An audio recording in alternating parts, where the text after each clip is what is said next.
Me oleme jõudnud külmapealinna Jõgevale, sest siin elab Eesti oma jõuluvana ja me tulime vaatama, milline näeb ühe õige jõuluvana tööpäev välja.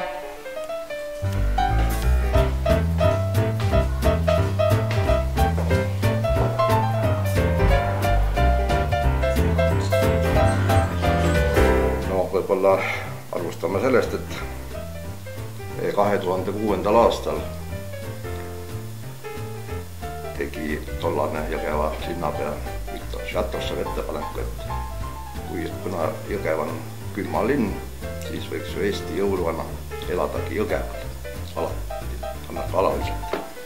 Ja nii see asi siis läkski ja alates 2006. aastast elan ma siin Jõgeva kultuurikeskuses, sest see on, ma ütleksin, kõige parem amet üldse, sest su ümber on kogu aeg nii toredad inimesed, õigemini lapsed.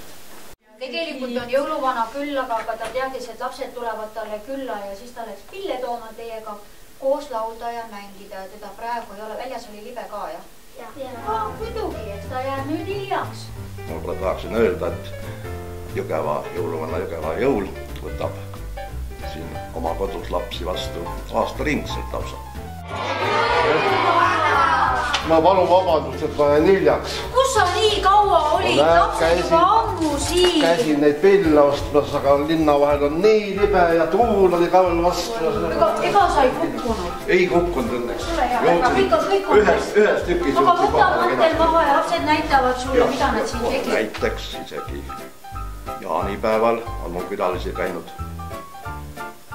Ja üldse ükskõik, mis suvekuul, kui keegi laps ikka väga tahab jõuluvana juurde tulla, siis ta helistab siia ette ja me saame kokku, vestleme elust olust.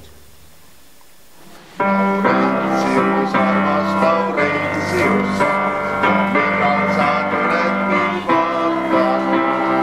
Ja veel üks päev! Kas lapsed kirjutavad teile tihti kirju? Jaa, kirju me saame hästi palju, meil on siin lausa oma jõuluvana postkontor ja spetsiaalne postkast lausa, kuhu siis kirjad, mis on saadetud jõuluvanale, tulevad üle Eesti siia Jõgevale kokku ja siis me siin loeme ja saadame igale ühele vastusega loomulikult.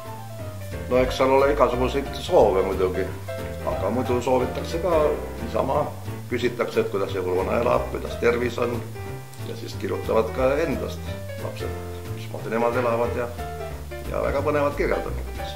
See on siis võlukäbi, eks ole, kus on tehtud šokolaadist, aga kõige tähtsam selle võlukäbi juures on see, et seda ei tohi kohe ära süüa, eks ole.